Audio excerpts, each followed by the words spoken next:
लोगों को देना होगा। और एक निरीक्षण नगरी के अंदर हमारे डीडीसी ने नागनाथ में तुमने फसल आया था तो उसका हल कैसे होगा? तो डीसी साहब थोड़ा शांति का प्रदान दें, क्योंकि डीसी साहब अभी किसी तरीके से जुड़े हैं लोगों के साथ, समस्या को हम हल नहीं पूरी कर सकते। करने के चक्कर में अगर हम बिल्कुल माइनिंग सेक्टर खोल दें और कुछ और गलत होने लगे तो वो भी ठीक नहीं है। तो उसका आगे ज़्यादा आज यहाँ पे ना डिस्कस करते हुए पूरे मुद्दे को टोटलिटी में देख के उसका भी हम लोग कुछ ना कुछ समाधान, कुछ ना कुछ सोल्यूशन निकालने की कोशिश करेंगे। तो लास्ट में अगर मैं ये बोलूँगा कि आप मेरे को बहुत खुशी है कि आप सब लोगों से ऐसा एक अच्छा इंटरेक्शन हुआ। ये सब इंटरेक्शन ऐसा नहीं होगा कि यहाँ से हम लोग निकले तो उसके बाद में हमें कोई मालूम नहीं है, अगली बार यहाँ पे 2 महीने 1 महीने बाद आए तो फिर यही होते हैं। वैसा अगर होगा तो मुझे भी अच्छा लगेगा। तो कोशिश ये रहेगी कि अगली बार यहाँ आए तो इसमें से कम मेजोरिटी मुद्दे जो सॉल्व हो सकते हैं वो इशू सॉल्व हो चुके। खास तौर से आज जो हीरानगर के सारे पब्लिक रिप्रेजेंटेटिव, लोकल पब्लिक और मेरे मीडिया के साथी और जो बाकी लोग यहाँ पे उपस्थित हैं, जैसा कि आपने बताया कि हीरानगर में पहला तो नहीं किया, पहला हमने पिछले हफ्ते कठुआ में ब्लॉक दिवस किया था, बट कठुआ के बाहर का जो पहला ब्लॉक दिवस है वो हीरानगर में रखा। ये जिस दिन मुझे ऐसा पता चला कि कठुआ में मेरे को ट्रांसफर ऑर्डर आया और पोस्टिंग हुई, तो जब मैं देख रहा था तो मैंने सबसे पहले ये देखा कि बॉर्डर का इलाका कौन सा है। तो उसमें जब हीरानगर देखा तो उसी दिन ये मन बनाया था कि पहला जो ब्लॉक दिवस है, पहली जो इंटरेक्शन है वो बॉर्डर पे ही होनी चाहिए।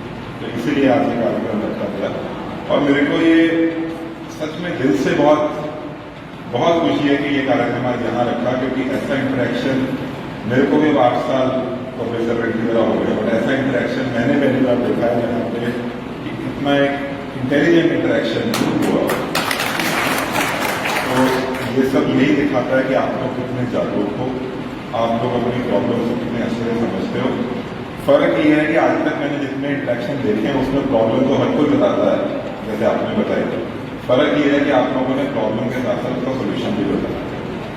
बहुत सारी प्रॉब्लम्स के साथ जितने भी लोगों ने यहाँ पे बोला है, उन्होंने चाहे सड़क की प्रॉब्लम हो, चाहे एग्रीकल्चर की प्रॉब्लम हो, चाहे माइनिंग की हो, कोई भी प्रॉब्लम हो, हॉस्पिटल में स्टाफ कम है, वेटरनरी हॉस्पिटल में स्टाफ कम है, उसके साथ में उन्होंने उसका कुछ ना कुछ समाधान भी बताया कि अगर ऐसा करेंगे तो ये प्रॉब्लम सॉल्व हो सकती है। और ये पहली बार मैंने कहीं पे देखा और मैं आपको ये आश्वासन भी देता हूँ कि ये जो है ना, जैसा किसी ने बोला, मैं किसी ने बोला कि सुनवाई होती है उसके बाद में काम नहीं, वैसा नहीं होगा, वैसा नहीं होगा। अगर वैसा ही करना हो तो हमें जो इतना सारा यहाँ पे इकट्ठे होना, आपका सब अपना कोई ना कोई काम छोड़ दिया है, उसका कोई फायदा नहीं है। फिर आप सब लोग दिन में आप लोग का कोई ना कोई काम धंधा हर कोई करता है, किसी की दुकान है, कोई खेती करता है, पब्लिक रिप्रेजेंटेटिव को 10 लोगों को मिलना होता है, फैमिली होती है सबकी। फिर यहाँ पे आने का कोई मतलब नहीं है, यहाँ पर हम लोग 2-3 घंटे लगा रहे हैं, वो व्यर्थ है। पर वैसा नहीं है, ये मैं आपको आश्वासन देता हूँ। जितनी आपकी प्रॉब्लम है उसकी कोशिश ये रहेगी कि अगले ब्लॉक दिवस से पहले, जो अगला ब्लॉक दिवस होगा उससे बहुत पहले, उसमें से जो मेन प्रॉब्लम है उनका समाधान कर दिया जाए।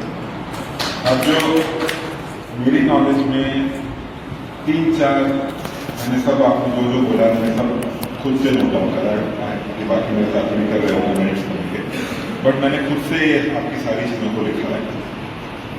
इसमें कुछ 5-6 चीज़ें मुझे ऐसा लगता है कि जो प्रायोरिटी वाली चीज़ें हैं जिसको हमें एकदम से हल करना जरूरी है। उसमें सबसे पहले तो देखो, किसी की जान और प्रॉपर्टी का नुकसान सबसे इम्पोर्टेंट। अगर प्रशासन जान और प्रॉपर्टी सुरक्षित नहीं कर पा रहा है तो फिर उसमें कोई फायदा नहीं।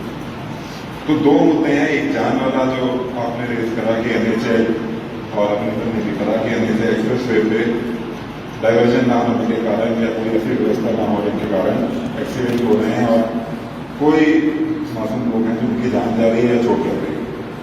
उस प्रॉब्लम का समाधान तो हम 1-2 दिन में आज ही कोशिश करेंगे कि NHA को इंस्ट्रक्शन दी जाए। मैंने ऑलरेडी आपको बताया NHA को यहाँ पे बुलाया, आपके साथ रहेंगे। अभी इस मीटिंग के बाद ही हम उनको बुलाएंगे, इस मीटिंग के बाद ही हम लोग जो है उसका समाधान निकालेंगे। दूसरी चीज जो हमने प्रॉपर्टी के बारे में बोली कि हमारी जितनी 0 लाइन बॉर्डर के आसपास जमीन है जहाँ पे हमारे किसान साथी खेती नहीं कर पा रहे किसी कारण से, उसमें मेरा आपसे एग्रीकल्चर डिपार्टमेंट से है कि उसको आप ऑलरेडी कर रहे होंगे, आपसे डिस्कशन हुआ है उसके बारे में। और हम उसमें और तेजी लाएं, हम DSF को अपने साथ लें और उसमें से जितनी जमीन को हम एग्रीकल्चर में ला सकते हैं उसको हम जल्द से जल्द देखें। उसके बाद में दो और प्रॉब्लम जो मेरे को इमीडिएटली लग रही हैं, एक सब डिस्ट्रिक्ट हॉस्पिटल में जो स्टाफ का इशू है, तो सब डिस्ट्रिक्ट हॉस्पिटल में भी इसके बाद एक बार चलेंगे, हम उसको विजिट अभी यहाँ से कोई हॉस्पिटल जाएंगे, एक बार देखेंगे क्या प्रॉब्लम है, सॉल्व करने की कोशिश करेंगे। किसी भी एग्रीकल्चरल एरिया में एनिमल हस्बेंड्री और वेटरनरी सर्विसेज ना होना, जैसा मैं आपका नाम भूल गया और जैसा आपने बोला बाकी लोगों ने बोला, वो ठीक नहीं है। और जब इतनी सारी पोस्ट खाली हो तो उसको मैं पूरी कोशिश करूँगा कि उस मामले को ऊपर उठाया जा सके और उसमें जो पोस्ट है उसको हम लोग कर सकें। ये है हमारे चार, और एक आपने जो सड़क का इशू आपने बताया उसमें जो आपने नोट डाउन कर दिया उसका आपने इमीडिएट सोल्यूशन दिया। ये सब ऐसे होते हैं जिसमें हमें टाइम नहीं चाहिए, इसका हम इमीडिएट सोल्यूशन निकाल सकते हैं, उसको आपने भी विजिट कर लेना है, वीडियो आपके साथ जा सकते हैं तो आप एक बार बता जाके उसका सोल्यूशन इमीडिएटली निकाल देंगे।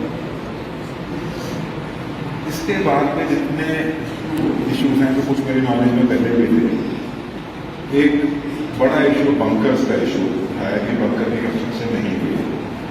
बंकर की कंस्ट्रक्शन क्यों रुकी हुई है वो भी आपने मेरे से आज शाम को एक बार डिस्कशन, PWD में उसको डिजाइन में कुछ इशू है जो मेरे को होगा पहले भी है, आप अभी ब्लॉक करो, ओके ठीक है, तो उनसे हम लोग उसमें बात आज ही करेंगे वापस जाकर वापस उस बंकर में जो भी इशू है उसको हमें रिजॉल्व करना है ताकि जितने पेंडिंग बंकर है, ये तो एक बॉर्डर एरिया में बंकर ना होना तो सिक्योरिटी इशू भी है। और